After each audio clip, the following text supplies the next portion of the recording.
connaît tous parce que c'est une petite école. Notre point essentiel, c'est l'école familiale. C'est vraiment le fait de voir que les uns et les autres s'entraident et apprennent ensemble. Et du coup, ça donne un climat de classe qui fait vraiment un enthousiasme de venir à l'école et on les voit vraiment contents d'apprendre des choses.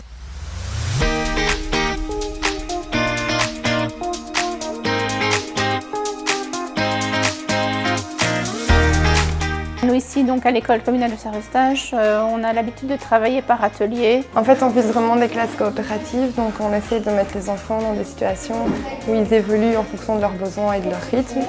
Et alors l'avantage, c'est qu'aussi ils s'aident les uns des autres puisqu'on est des classes verticales.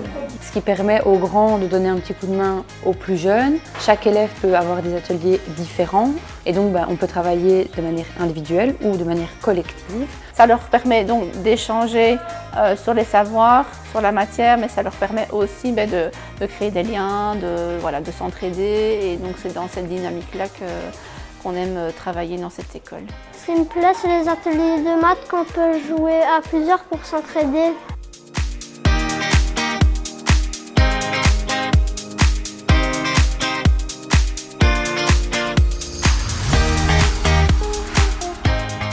En ce moment, ils sont en train de faire une séance de plan de travail.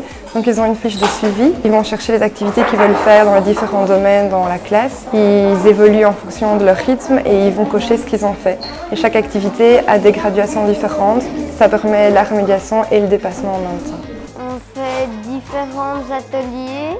On peut prendre des ateliers de maths, des ateliers de français ou des ateliers d'écriture. On se lève, on va prendre le matériel et on fait le jeu à sa place, puis on va le ranger, on en prend un autre. Là, j'étais en train de lire celle de la fourmi. Ça vit dans les fourmilières.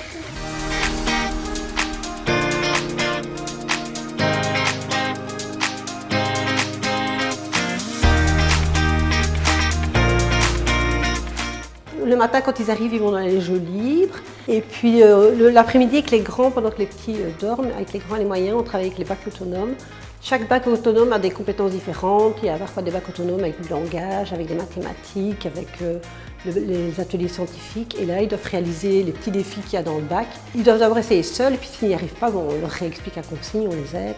Mais ils doivent déjà travailler en autonomie l'après-midi pour se préparer à l'entrée.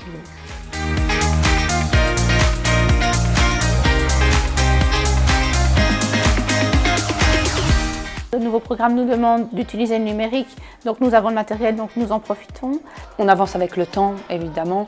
Donc on travaille énormément avec des tablettes. Ils ont X heures de numérique par semaine. On est équipé dans les classes de TVI, donc ce qui nous permet de les laisser travailler seuls, de manière cadrée, à leur place, ou alors à plusieurs, au tableau, de façon à pouvoir superviser le jeu, l'apprentissage, quoi. Je ne me base pas uniquement sur le numérique parce que je trouve que c'est bien de l'utiliser, mais c'est bien aussi de pouvoir s'en détacher et de faire d'autres activités.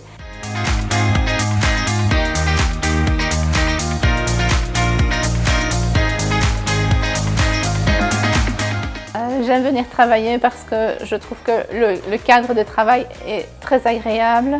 Le fait de voir parfois aussi comment les autres peuvent leur apporter une richesse et le fait qu'on les voit si petits qu'ils soient déjà capables de coopérer ensemble. On essaye de varier au maximum toutes les approches et ça c'est un beau défi pour nous enseignants pour chaque jour. Et quand on voit dans leurs yeux qu'ils sont contents de faire ce qu'on leur a proposé, c'est une bonne satisfaction pour nous aussi.